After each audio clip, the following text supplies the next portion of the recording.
The die had been cast, and no one could predict how it would turn out. Eamon De Valera, hero of the 1916 Rising, had just resigned his position as Taoiseach in protest of the Anglo-Irish Treaty of 1920. Incapable of going off quietly into the night, he immediately threw his name into the hat to serve as his own successor. This time, however, De Valera was rejected by what had been his own party and government. But Dev didn't take this rejection as confirmation that he was wrong. Instead, he viewed rejection in the same way as the wise 21st century philosopher Sylvester Stallone, who said, "I take rejection as someone blowing a bugle in my ear to wake me up and get going, rather than retreat." Okay, so maybe Sylvester Stallone didn't use a stunt double for most of his roles, and perhaps he took too many hits to the head while portraying Rocky Balboa. But the words, which hadn't yet been stated, could easily be attributed to Ireland's greatest leader. Despite the clear rejection of both his ideas and his leadership, Eamon would hear the call for change. Not to change his ideas or policies, but instead a call to change the minds of the people. The War of Irish Independence may have just officially ended, but the war for Ireland wasn't over. Eamon just had to shift battlefields.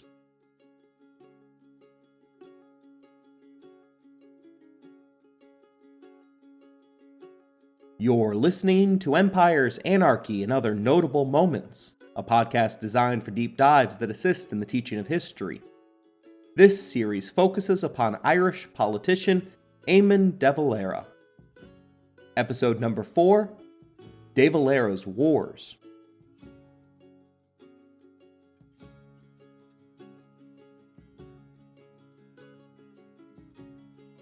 Arthur Griffith, the founder of Sinn Féin, defeated Eamon by a vote of 60 to 58.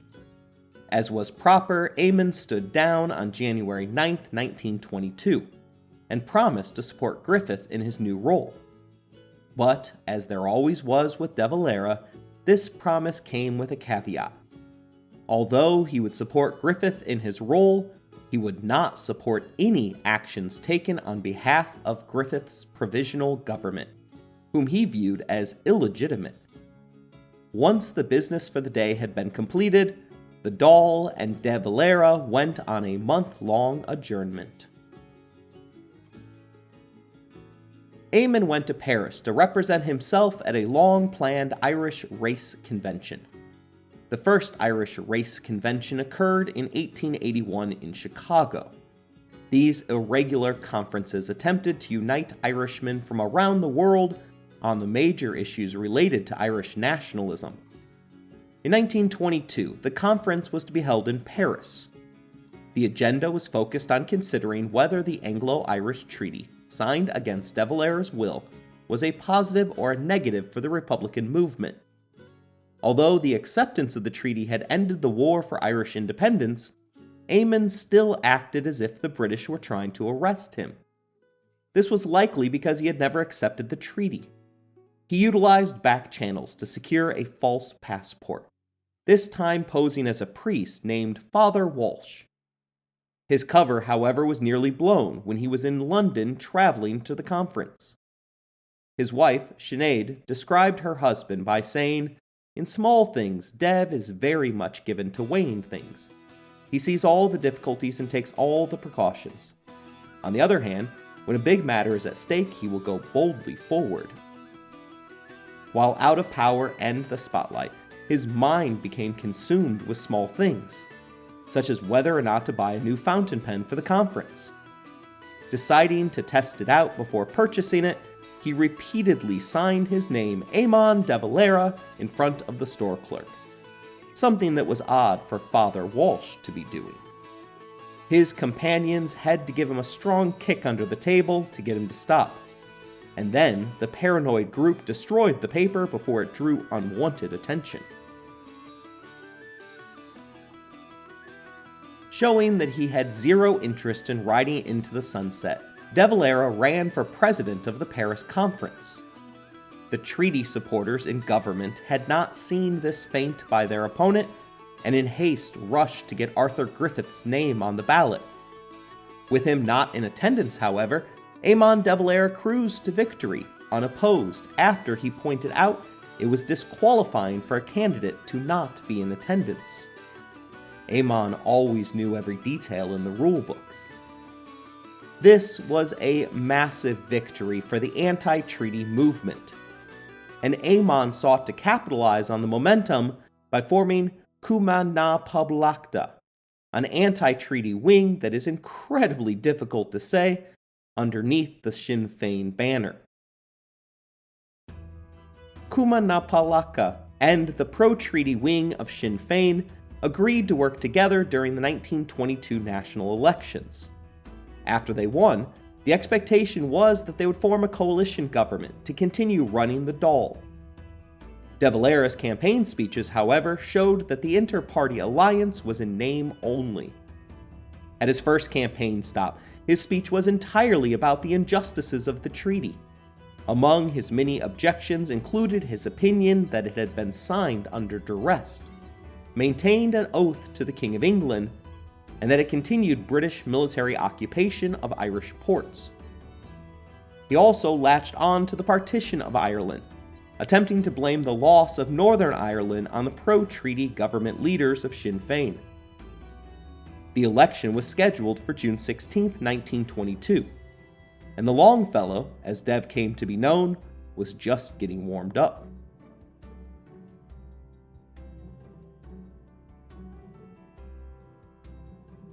On March 16, 1922, he gave an unusually furious speech to a large gathering of people on Sackville Street, the same street that housed the rebuilt General Post Office, which had been repeatedly shelled during the Rising.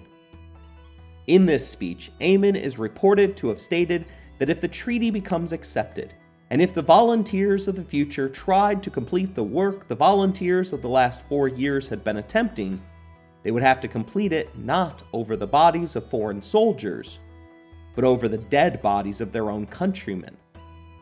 He continued, they would have to wade through Irish blood, through the blood of the soldiers of the Irish government, and through perhaps the blood of some of the members of government in order to get Irish freedom.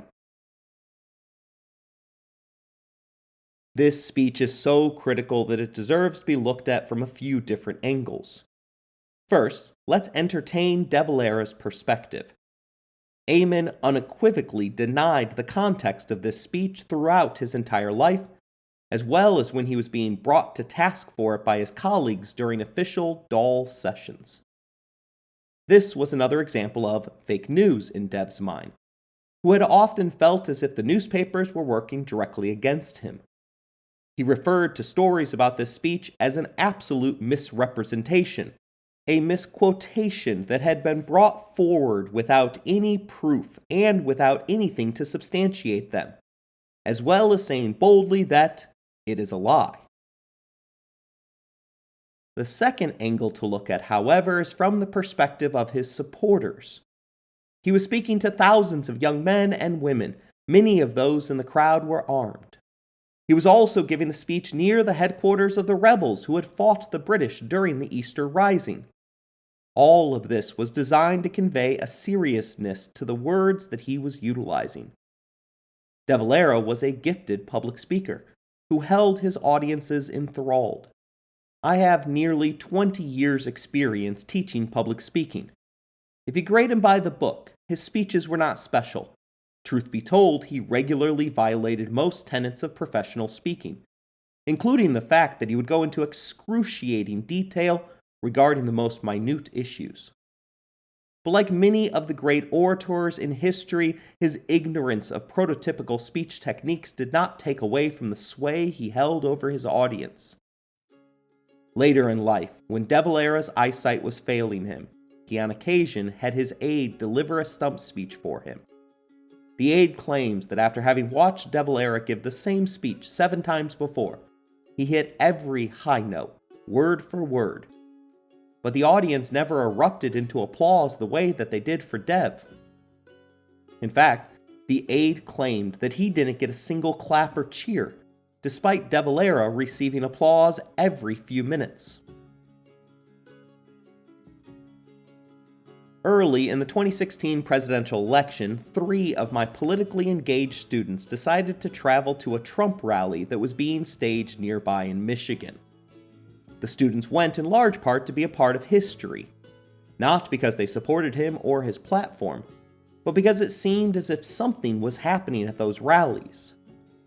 In a course about public speaking, we had previously examined his words and his delivery methods, and found them lacking. In fact, one study in 2016 revealed that Trump was speaking to these crowds with words that rarely exceeded a 5th grade reading level. They thought that seeing him in person would be entertaining if nothing else. When they came back from the rally, we sat down and talked about their experience. My students had come back from the event in disbelief. Expecting to laugh at the silliness of what the future president was saying, they quickly recognized how much the crowd ate up every word that he was saying. They saw firsthand how effective his messaging was to an audience that would become his unflinching base. With all of this in mind, let's return to the moment that the veteran of 2 wars, De Valera, told an audience of thousands that they may have to wade through the blood of Irish politicians to achieve freedom. Although he was clearly speaking at a significantly higher reading level, De Valera had the same mesmerizing effect on his supporters. Eamon absolutely was a stickler for words, and assigned meanings to them that others would have interpreted differently. It is possible that he meant these words merely as a warning, rather than a desire. It is also entirely possible that De Valera's words were interpreted by the audience differently than he intended them to be. But we also have to be cognizant of the possibility that his intentions did not matter, and that politicians need to be more aware of the effect that their words may have.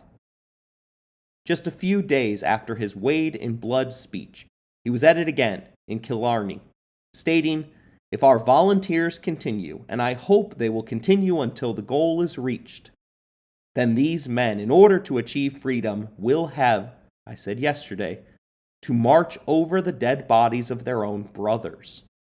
They will have to wade through Irish blood. If they don't want that, don't put up that barrier."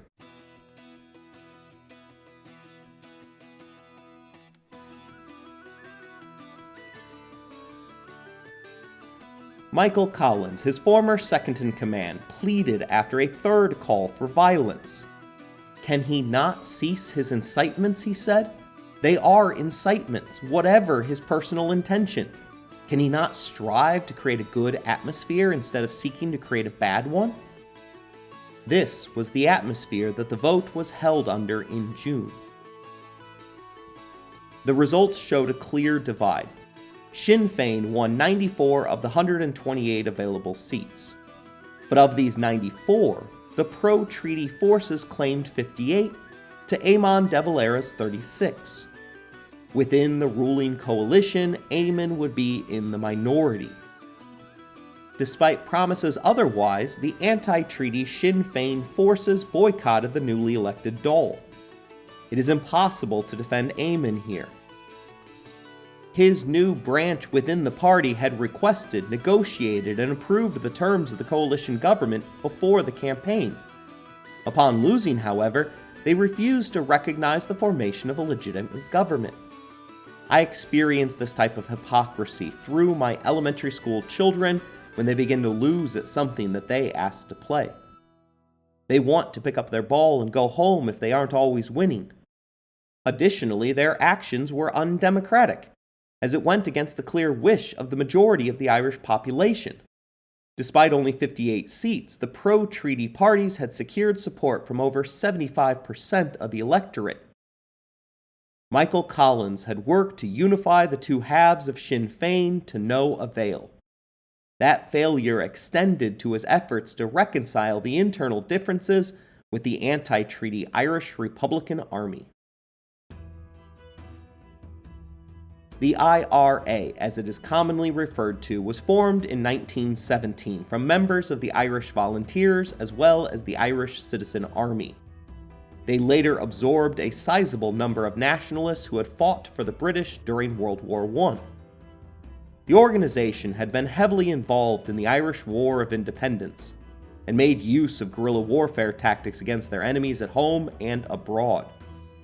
Collins himself had been a key figure within the IRA during the war, personally ordering hits by a group referred to as the 12 Apostles for the assassination of pro-British policemen and suspected informants within the IRA. Despite Collins' credibility with the group, the IRA sided with the anti-treaty faction. Collins and the new pro-treaty government proceeded to form the National Army, specifically to replace the IRA and to serve as their personal police force. The Irish Civil War would break out on June 26, 1922, at the Four Courts.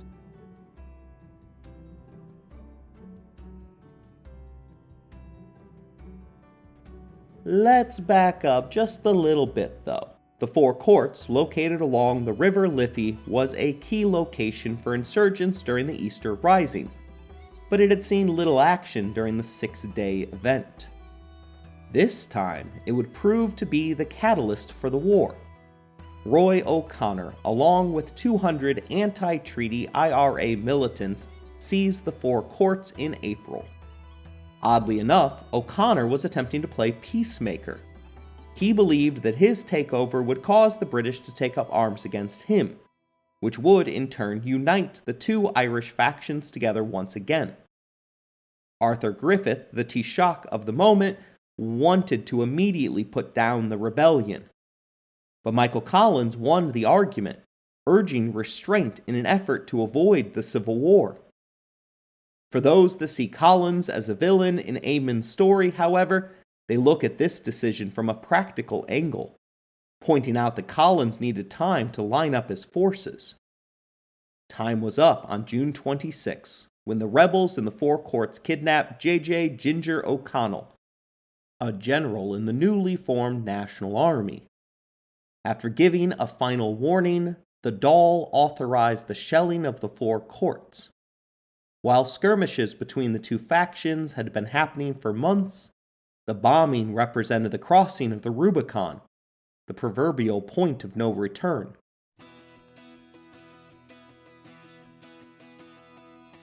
The historic buildings were all damaged, and the west wing of the building was completely obliterated, resulting in the dreadful destruction of the Irish Public Record Office at the rear of the building. As a result, the sky was literally covered with burning sheets of irreplaceable paper that detailed the last 1,000 years of official Irish history. Throughout the standoff at the Four Courts, and to a somewhat lesser extent throughout the Civil War, Eamon would attempt to claim that he was on both sides. Failing that, he would pivot in order to make sure to tell everyone that he was the only one on the side of peace. His public speeches advocated for violence, but in private he continually stressed moderation and delaying what was now inevitable. Sides were drawn, and men and women rushed to either the pro-treaty staters or the anti-treaty irregulars. In a decision that would later save him from prosecution, Eamon De Valera declined a leadership position in the rebel forces, instead opting to serve as an ordinary IRA volunteer. Liam Lynch, the IRA chief of state, would assume the mantle of rebel leadership. On paper, the IRA irregulars had the immediate advantage, but an inefficient command structure meant that reality would look a lot different than it did on paper.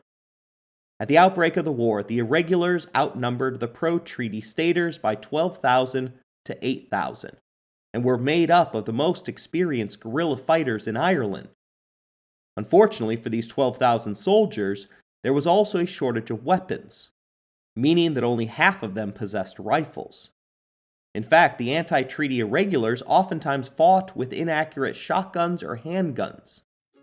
Worse, they had no artillery, The pro-treaty state forces, however, were able to continually tap into British supplies of artillery, aircraft, armored cars, and machine guns. Just like it had during the Rising, the difference in weaponry would prove to be decisive. The government's troop numbers rose sharply.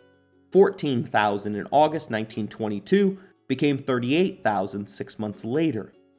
Collins reorganized the 12 Apostles and rebranded them as the Dublin Guard. This group was known for taking no prisoners and was responsible for some of the worst atrocities committed during the war. Although there were gruesome killings throughout the conflict, Ballyseedy deserves to be singled out. Responding to the death of 5 of their colleagues to a booby-trapped hideout, the government forces took their prisoners and executed the group by tying a landmine to them.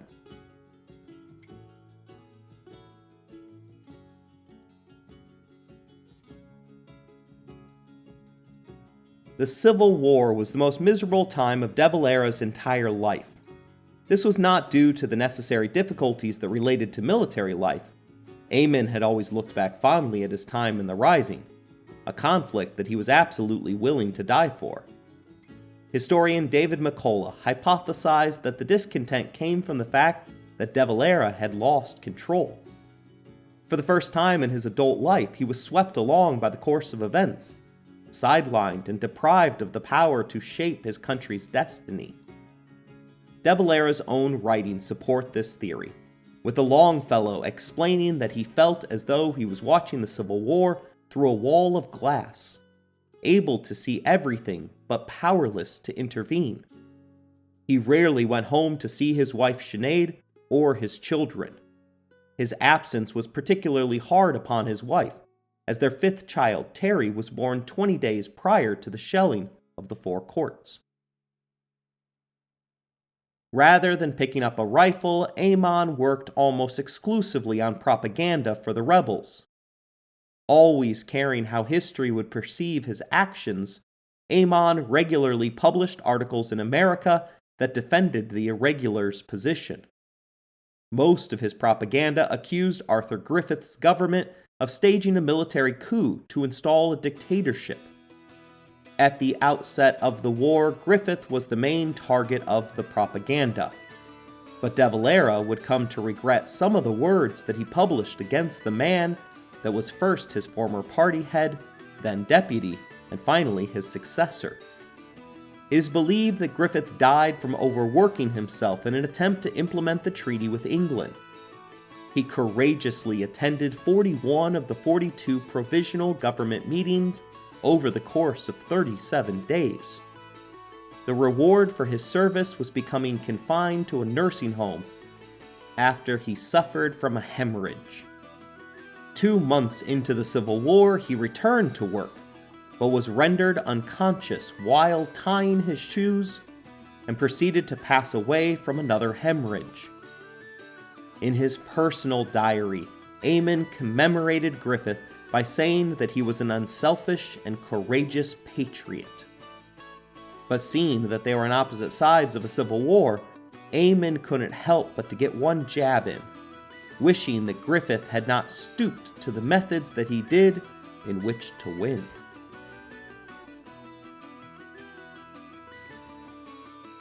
Although his title was Commander-in-Chief of the National Army, there was no doubt that upon Griffith's death that Michael Collins was in charge of the government. We have kept Collins in the background thus far in this series, so let's rewind a little bit to learn more about the main character in Neil Jordan's Academy Award-winning film. Collins has all of the Republican credentials that one could ask for. He was a member of the Gaelic League, the IRB, and the IRA. He was imprisoned for his role in conducting the Easter Rising. He personally picked up De Valera upon his escape from Lincoln Jail and was put in charge of the party when De Valera shockingly decided to go on a tour of America instead of staying and directing the Irish War of Independence.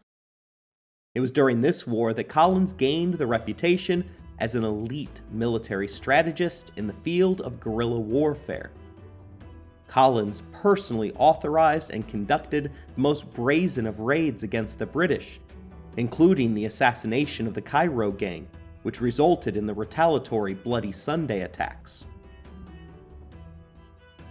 Michael Collins was so trusted by De Valera that he was chosen for the treaty negotiations, which precipitated the Civil War. Where others see trust, however, De Valera sees suspicion. There are a number of moments that suggest that Eamon would have been happy to be rid of Collins. He browbeat the younger man upon his escape from Lincoln Jail, asking how stupid he could be to jeopardize the two of them being arrested at the same time.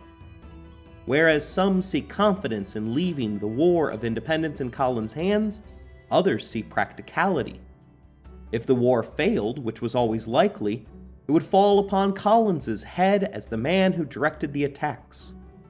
The most incriminating evidence came during treaty negotiations, where De Valera famously quipped that he needed scapegoats for when the talks fell apart.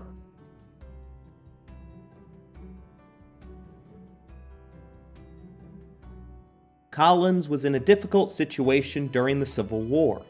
He was a staunch Republican who had fought in multiple wars against the British. He also had been the clear leader of the IRA, most of whom were now fighting on the side of Eamon De Valera against Collins. Although he believed that signing the treaty gave Ireland the freedom to choose freedom, Collins worried that he was being forced to do Winston Churchill's dirty work throughout the Civil War. All of this put him in the best position to achieve peace. His personal diary outlined his peace proposals, which included acceptance of the treaty and a pardon if they returned to their homes without their weapons. There is some evidence that he was secretly meeting with neutral members of the IRA in an attempt to end the war. In August 1922, he traveled to Cork County, an IRA stronghold that has just been taken over by the government. The war was winding down, and the government was using their superior weaponry to dominate the fighting. Although there had been a number of attempts on Collins' life, he boasted that they won't shoot me in my own county. He was incorrect. Collins was immediately identified by a sentry after his party stopped at Long's pub. Assuming the possibility that they might pass back through on their way home, the irregulars set an ambush. They pushed a cart into the middle of the street, and when the car stopped, 6 men opened fire. One in the car demanded that the chauffeur drive like hell, but Collins responded that they would get out and fight them. He had reasons to feel confident, as they were in possession of a Vickers machine gun. Upon its becoming jammed, however, Collins leapt up and started firing from a standing position with his rifle. He was soon thereafter shot in the head by a former sniper.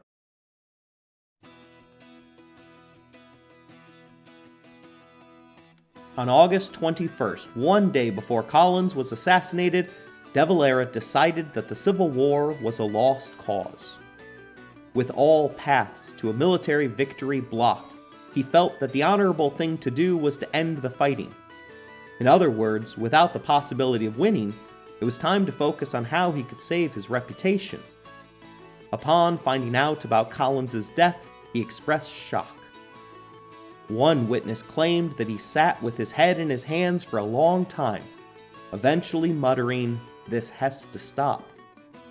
In De Valera's view, the best and brightest men in Ireland were dying needlessly.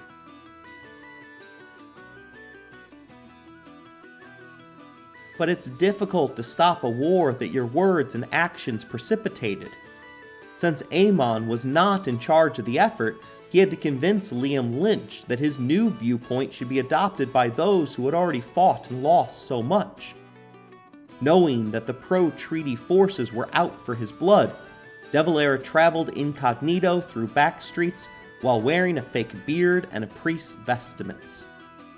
They switched cars at junctions, and after receiving codes that were whistled, he would travel on foot through a field, to another side road, to another car. Even with all of these precautions, David McCullough is astounded that the government never caught Eamon, as he used all of the same hiding places that he had frequented during the War of Independence. To an extent, Eamon was also surprised that they never caught him, claiming that sudden death was around every corner and that most of the actors who had occupied the stage and political life of the country for the past 5 or 6 years were likely to go down in this struggle. Upon reaching Lynch, his arguments for peace fell upon deaf ears. This was in part because De Valera had not changed his original position much. He encouraged peace on the basis of accepting what was known as Document Number 2. This document proclaimed Ireland completely free of England, meaning that it would remove the oath that had precipitated De Valera's withdrawal from the Dáil in exchange for ceding Northern Ireland. The document contains a lot of legalese, however, as it makes clear that they wouldn't legitimately recognize Northern Ireland. They would just agree not to try to do anything about it. As he was attempting to persuade the official leadership, the pro-treaty government began executing anti-treaty soldiers in captivity. Eamon called these executions among the blackest crimes in history. Lynch called for reprisal executions and stated that every member of the Dáil had blood on their hands. De Valera wrote the initial draft of Lynch's address, which included references to the TD's guilt and suggesting that they be shot on sight. The first 2 murdered under the new policy were Sean Hales and Frederick O'Malley, who were gunned down on December 7, 1922. Each was shot leaving the Congress. The government responded with the execution of their 4 highest-ranking Republican prisoners. Eye for an eye justice had become the order of the day. Operation Order 17 was subsequently signed by Lynch, authorizing executions of any TDs, senators, army officers, legal officials, and senior enemy press officials if any more of their prisoners were executed.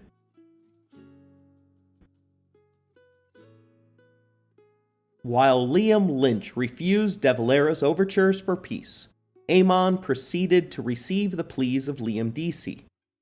Deasy had been captured by the government and sentenced to death. In exchange for an unconditional surrender and an attempt to sway his colleagues, he would be granted a stay of execution. De Valera was of 2 minds. At the beginning of February, he wrote to his colleagues that it must be death or glory for us now. By the end of the month, he wrote, "Many good men have come to the conclusion that we have long ago passed the point at which we should have regarded ourselves as beaten." The stalemate in his conflicting thoughts was broken by the Vatican. The provisional government had convinced the Catholic hierarchy to condemn the rebels' actions and deny them from receiving the sacrament of communion. Within months of this decision, the rebel leadership convened at the Nire Valley in the Camorra Mountains. Presuming that something was afoot, the meeting was constantly interrupted by Free State search parties. De Valera supported an ending of the hostilities, but was defeated by a 6-5 vote in favor of Lynch. He was given permission, however, to seek out the other side to find out if there was a possible basis for peace. Leaving the mountains was an unpleasant experience for Eamon. He wrote that on the first night he got drenched to the skin through his overcoat, leather jerkin, etc. "Wettest night I have ever experienced," he wrote. "Falling at every step, misled by the guides, ignored stepping stones and walked through the streams, stuck my left leg into a bog hole up to my groin," he continued complaining. "Arrived in the morning, clothes and leather jacket all ruined, rain soaked through, had to go to bed naked." The war was clearly wearing on him. A breakthrough occurred on April 6 when Lynch was shot and killed. The rebel meetings resumed on April 20th, and this time the motion to seek peace was accepted. De Valera released his peace plan and began negotiations with Andrew Jameson, the whiskey magnate and broker of the 1921 War of Independence peace deal. Jameson quickly came to the conclusion that De Valera would agree to any reasonable terms that would allow him to save face. As part of the deal, the rebels would stop fighting and turn in their weapons. Instead of handing them to the government, however, De Valera was able to negotiate a neutral building, where Republicans would turn in their arms so that they could be reissued to their present holders after the next election. Always a tough negotiator, Eamon asked for American funds released to aid Republicans in elections, the restoration of all seized property, compensation for the Republicans who represented the losing side for war damage, the release of all prisoners, and an end to government censorship. Cosgrave, the leader of the Dail, regarded these proposals as long and wordy documents inviting debate where none was possible. One has to wonder what Eamon would have asked for if his side had won. The ceasefire and the removal of arms were accepted, however. Still, Eamon's choice of words suggested that his mind had not changed one iota. He sent a message to all rebel soldiers stating that the Republic can no longer be defended successfully by your arms. Further sacrifice of life would now be in vain. Military victory must be allowed to rest for the moment with those who have destroyed the Republic.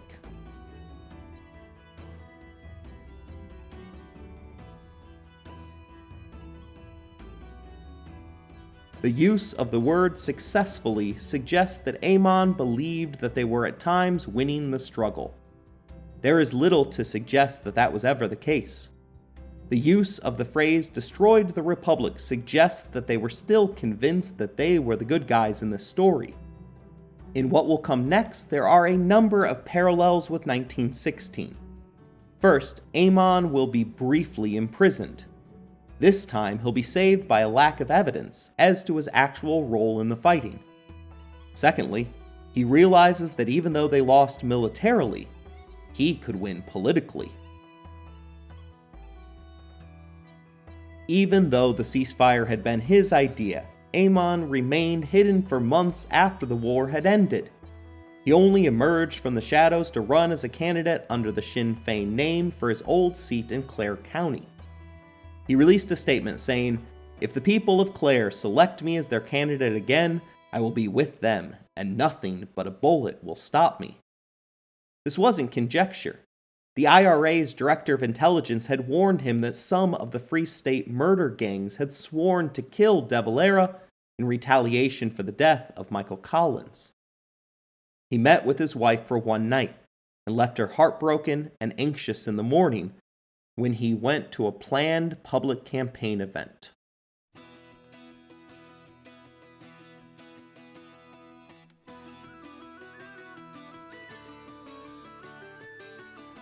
The government's plan was to arrest him on the way to the event.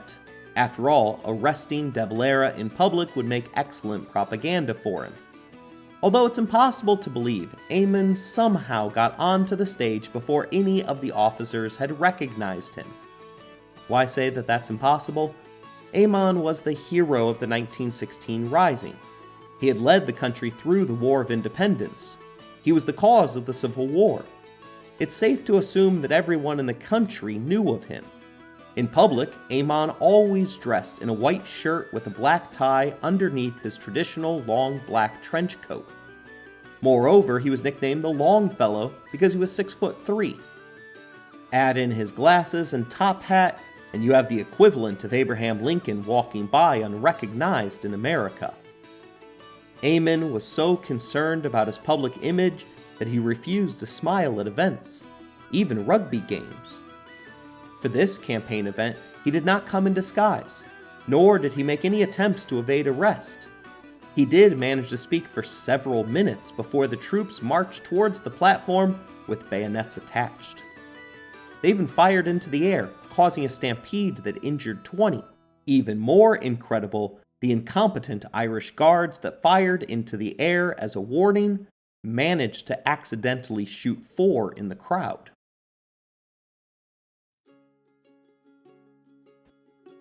He was taken to Arbor Hill Prison. While there, he won re-election to the Dáil by a sizable margin. The only evidence against the newly elected TD was a letter from De Valera to the honorary secretaries of Cumann.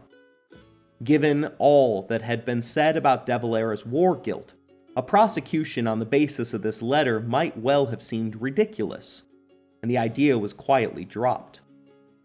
It turns out that his actual legal jeopardy during this time was related to his War of Independence actions while on tour in America. During that trip, they had laundered millions of dollars back to Ireland in the name of the unrecognized Free State of Ireland. 11 months after his arrest, he was given his freedom, and all charges regarding the Civil War were dropped.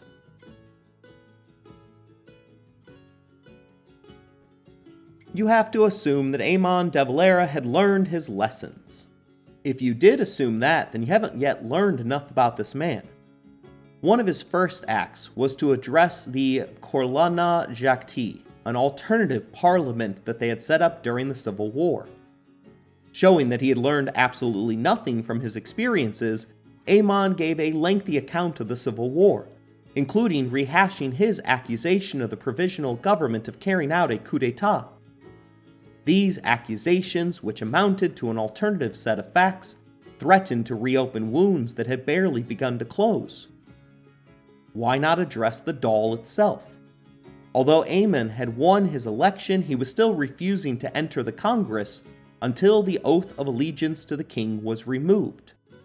The cause of the Civil War was still preventing Eamon from participating. Those wounds were still open and bleeding in Northern Ireland, where Eamon decided to sneak into Newry Town Hall to address a Northern Ireland election meeting. He was sentenced to a month in prison in Belfast for the violation. Eamon later confessed that of all the prisons that he had been in, Belfast was the worst, and also it was depressing and disheartening. Upon release, Sinn Féin, carrying the backlash from the Civil War on its name, underperformed in a number of side elections. And in 1925, Eamon left the party, saying that, "I am now from this moment a free man." Although he spoke like a man leaving politics for good, it was instantly shown to be a smokescreen. As Sean Lamass, his right-hand man, publicly persuaded him that Ireland needed De Valera and suggested starting a new party. Pretending to be astonished, Eamon De Valera said that I could not but agree with his logic. Once again, Eamon was enhancing his public image as a reluctant politician.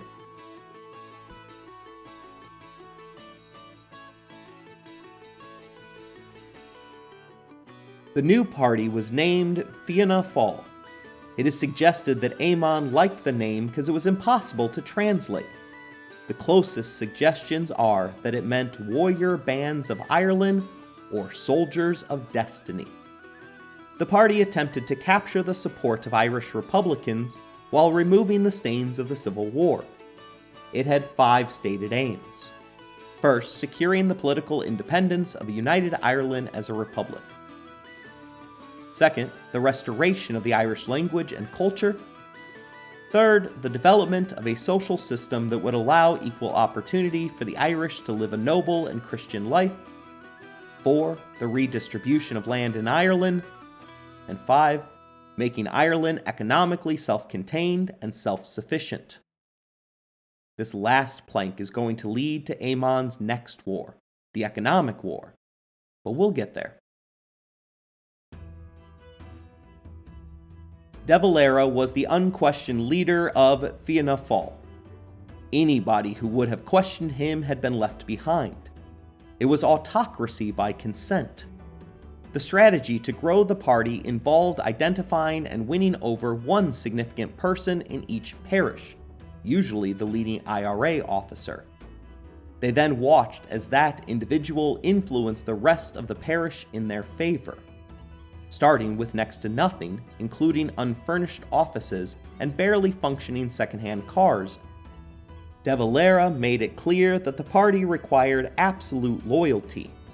Although many wanted to focus on the partition of Northern Ireland, Dev made it clear that they first had to gain control of the 26 counties of Southern Ireland before rectifying the border crisis. Absurdly, he even made it clear that if they couldn't achieve a united Southern Ireland peacefully, they would turn to war. Dev's quote in his opening address was clear in this regard, stating that if the road to peaceful progress and national evolution be barred, then the road of revolution will beckon and will be taken. The majority of their time, however, was spent talking about the oath to the king that thus far had prevented all of their elected officials from having any influence within the government. Dan Breen, a Republican TD, broke ranks and took his seat in January 25, 1927. In his words, "It was a pure waste of time and energy to sit outside the Dáil doing nothing and making bellicose speeches." When others asked him about what it was like to take the dreaded oath, Breen responded, "I never saw an oath.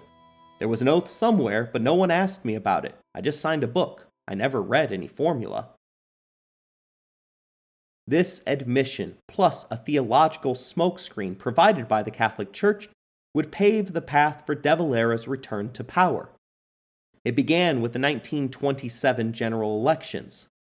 Fianna Fáil fielded 86 candidates to Sinn Féin's 15, the clearest evidence that Eamon had cannibalized his first party with his second.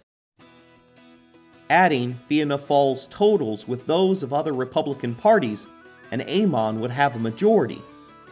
However, Cumann na Gael took 3 more seats than the upstart party, giving them a 47-43 lead. Eamon took the results to mean that they were close, but would never become the majority unless they participated in government. On June 23, 1927, he announced that the Fianna Fáil representatives would claim their seats without submitting to any oath of allegiance to any foreign power. Announcing it ahead of time enhanced the publicity stunt, as they were met by Colonel Paddy Brennan, who refused to let them enter the building without signing. Still, it represented another propaganda win for the upstart party. Looking for more monetary support, he used this event to ask his supporters in America to fund his legal challenges against the oath.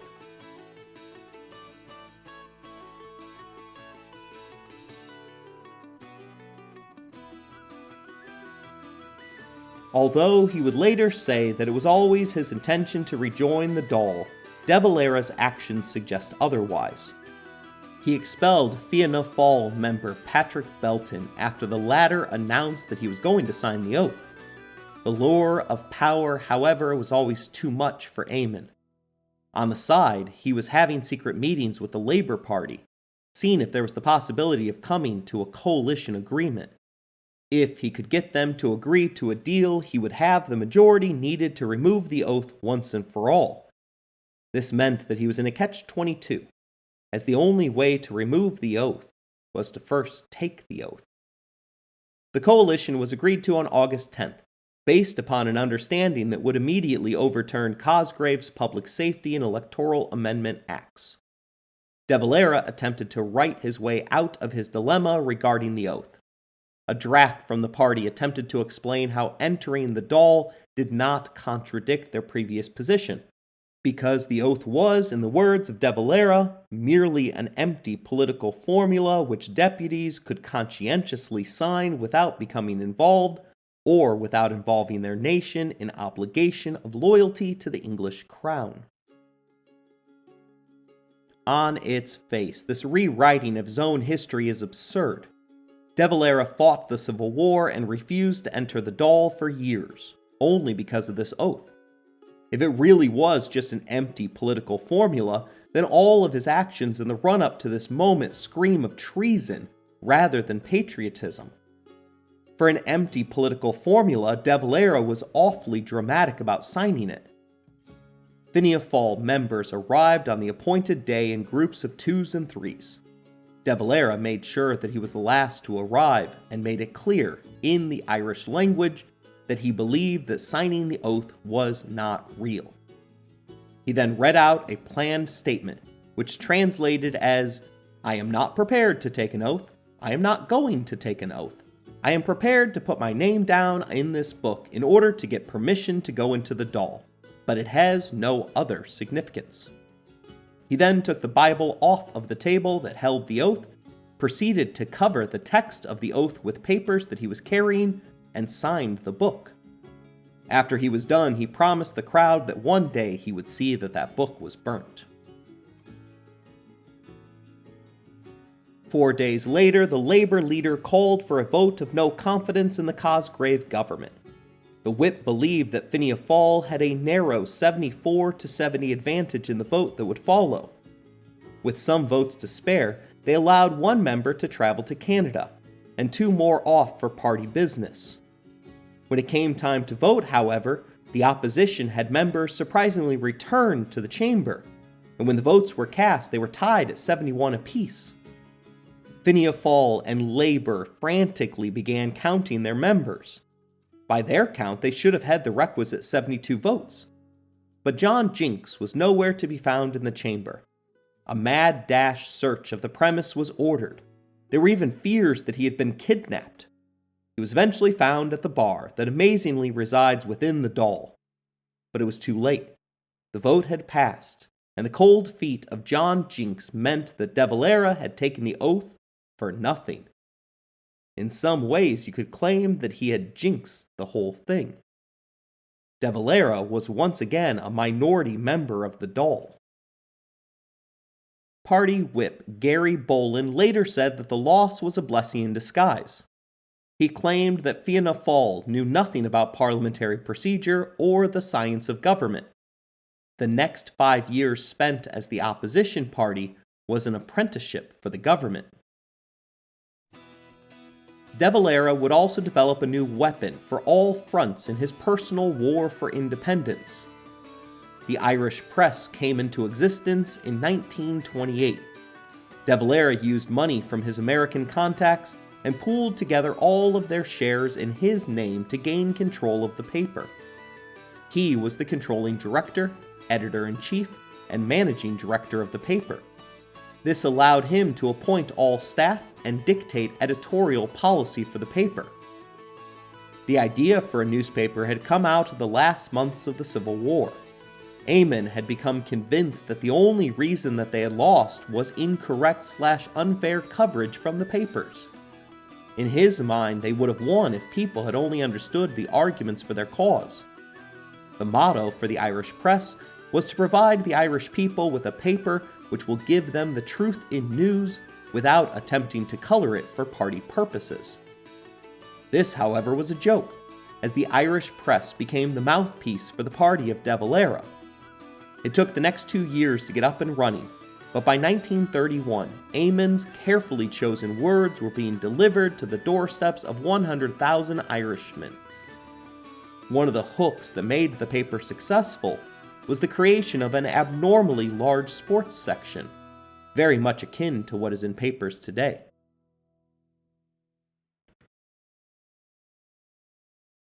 The 1930s became remembered as the interwar years, during which the world powers failed to contain the rise of Adolf Hitler and Nazi fascism. In the moment, however, the questions that most individuals were asking, including in Germany, were about the precipitous decline in the economies of the world. The Great Depression spread like wildfire across Europe. By 1931, 2 years after it had begun, Ireland was feeling its effects in the form of reduced agricultural exports. Southern Ireland had always been an agrarian center. In fact, one of the large differences between the South and Ulster was the lack of industry in the southern 26 counties. Belfast's claim to fame remains to this day that they built the unsinkable Titanic, a ship that famously sank. De Valera sought policies that would change this economic imbalance between the North and the South. Moreover, Fianna Fáil was designed to be a big tent political party that leaned to the left on many social issues, but was definitely fiscally conservative. Eamon's government passed a number of budget-saving measures, but the 1930s in Ireland are defined by his policies that resulted in the economic war with England. But before he could start another war, he had to claw his way back into power. That opportunity came in 1932. Economics were the top-line issue for the parties involved.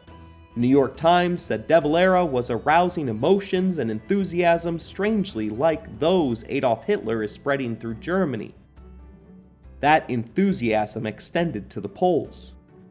Fianna Fáil would receive 44.5% of the first-place votes and become the most popular party in Ireland, a spot that they would not relinquish for the next 79 years. They were only 5 seats short of a majority, and their traditional allies in Labour had taken 7. Eamon was now 50 years old. It had been 10 years and 2 months since De Valera resigned leadership over the treaty vote. His first thought upon returning to power was to remove the oath and burn the dreaded book. But it would have to wait, as economic considerations were first and foremost in the party's mind. Upon returning to office, Eamon was handed a bill from the British regarding accrued land taxes.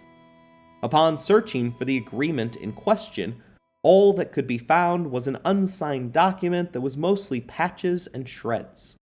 According to the British, however, it required the fiscally conservative Fianna Fáil government to transfer millions to the Crown. Eamon refused to pay. In sit-down meetings with then Prime Minister Ramsay MacDonald, he suggested that he might be willing to pay the tax, if the dreaded oath was removed. After months of back-and-forth debate, Eamon agreed to pay, if Ireland was allowed to come into external association with the Commonwealth. Incredibly, this was the exact same position that he had taken in 1921. Lloyd George observed from a distance that he has not changed one iota from that position. It is a clear demand from which Mr. De Valera has never swerved for one day. He is that type. He will never change right to the end. The British once again refused to fall for this line, no matter how many circles Eamon drew to explain it. Failing to secure an agreement, the tax was withheld, and the economic war began.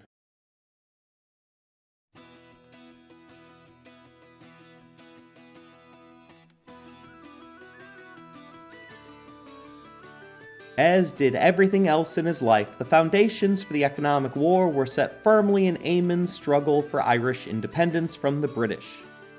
The Irish economy was wholly dependent upon exports to Great Britain, particularly in the field of agriculture. This was because half of the Irish population was engaged in the business of agriculture, and 90% of the Emerald Isles' exports came in the form of agricultural commodities. De Valera felt that this dependence could and would be used as a weapon against future Irish independence movements.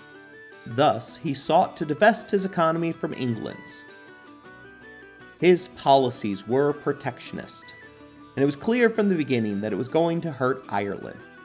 But he saw a silver lining even in this, stating that the resulting reordering of our economic life will in the long run relieve us from the position of dangerous dependence on the British market, a position which the British now think they can use to compel us, to bow us to her will. This would not be an easy task for the Irish, and Eamon had to acknowledge that citizens might not like bread that was made using Irish wheat. He then stated that they would have to develop a taste for it, for, as he stated it, the nation cannot survive without protection. Eamon fired the first shot in the economic war by placing tariffs on goods from England.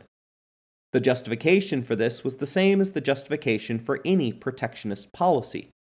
Cheap goods from England were crowding out the native industries. Raise the prices on the foreign goods, and the belief was that native industries would emerge to fill the need. There are a lot of assumptions here, however, as there are distinct reasons why many industries reside where they do. As it was, his policies were destined to backfire. Although Eamon could build factories, he could not change the fact that Ireland would be dependent upon other nations for the importation of raw materials to run those factories. Noted British economist John Maynard Keynes questioned whether Ireland was large enough to ever be self-sufficient. In his professional estimation, The smartest course of action for Ireland would be to always remain on positive trade terms with the English. As his policies increased unemployment, Eamon turned to his conservative Catholic beliefs regarding the role of women in society. The previous government had introduced a marriage bar for female teachers. This meant that any female teacher that got married would be forced to resign from her job. Eamon extended this rule to all government positions, thus freeing up jobs for men. He also interfered with the press. Although the Irish press was favorable to all things De Valera, the other papers were unceasingly negative about the government. He responded by creating the Government Press Bureau, a position designed to censor free speech. Eamon also had the government pull significant advertising dollars from papers that gave negative or faulty coverage. Despite this, he couldn't hide the toll that the economic war was having upon his citizens. Eamon delivered terrible news to farms saying that, so far as I can see, the British market is gone forever. The standard of living among farmers declined by 15% in the immediate years of the war. Sean Lemass informed the party that the crisis facing them rivaled that of the potato famine.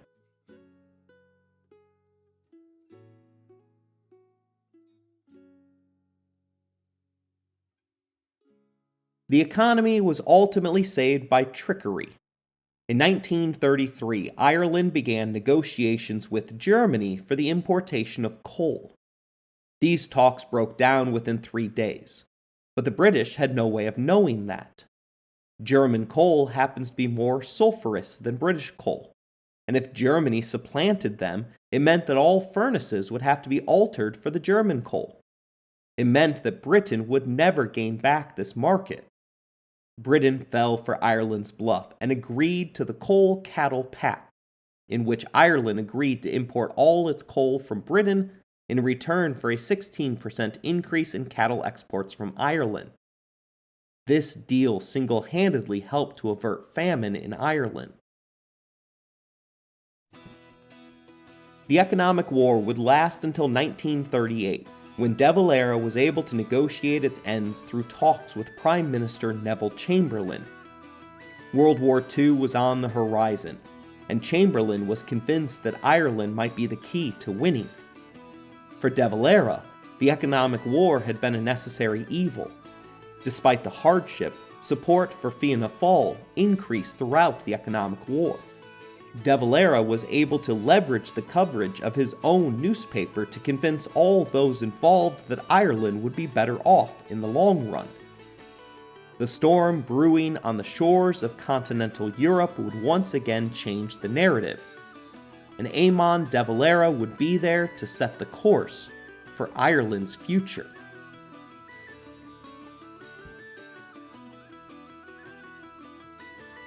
I hope you enjoyed today's episode. If you want to interact with the show, you can email us at resourcesbylowry@gmail.com. If you'd like to financially support the show, please look in the description for more information. As always, thank you for listening, rating the show, and spreading the word.